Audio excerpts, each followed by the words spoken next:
سلام برادران عزیز، با شما هستم مثل هر وقته دلجوی خطلان.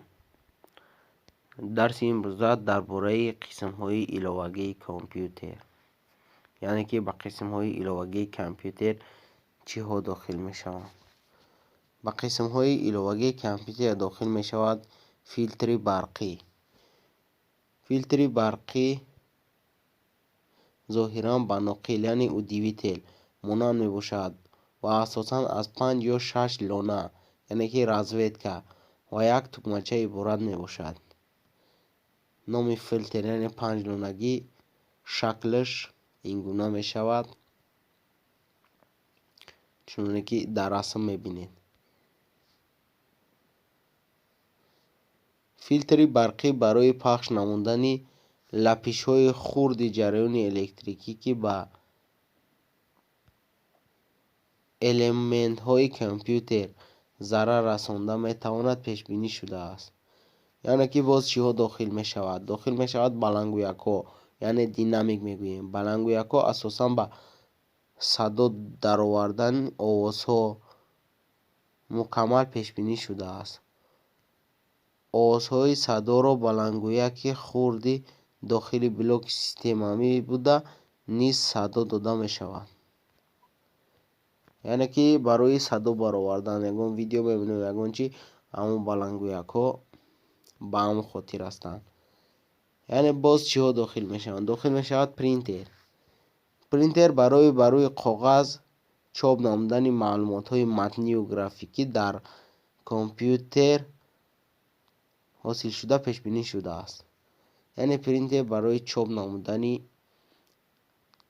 دلخواه چیز پیش بینی شده است. و پرینترها چند خیلی می شوند؟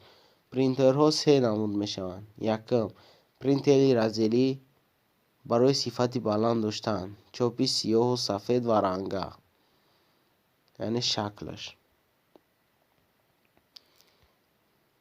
در شکل دارد. و دوم باشد پرینتری فوروی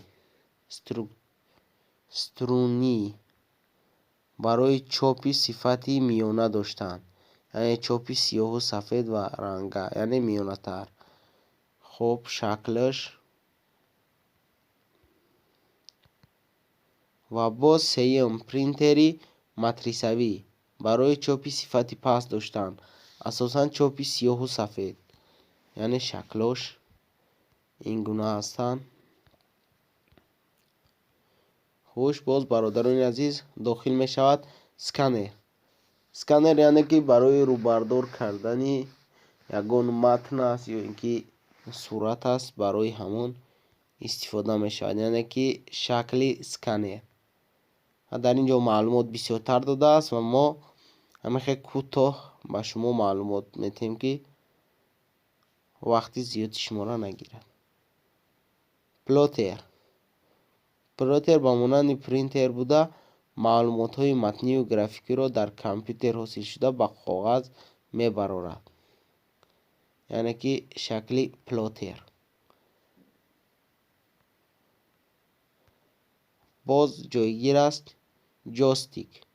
جوستیک اساساً برای بازی های کامپیوتری پیش بینی شده است. برای بازی کردن است. شکلش این گونه است. و باز جایگیر است مودم. مودم برای شبکه‌های اینترنتی پیوست شدن کامپیوتر می باشد، یعنی که چگونه با اینترنت پیوست می شویم. مودم با کامپیوتر پیوست میکنیم و می توانیم که با اینترنت پیوست شویم. مودم ها 2 نمود می شوند، داخله و بیرونه. یعنی یکمش مودم داخله و دومش باشد بیرونه.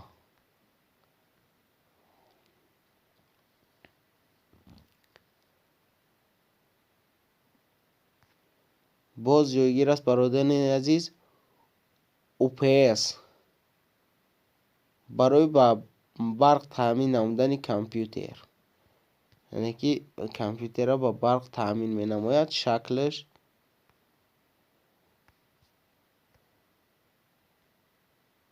خوب برادران عزیز اینها بودن قسم های ایلوواگی کامپیوتر.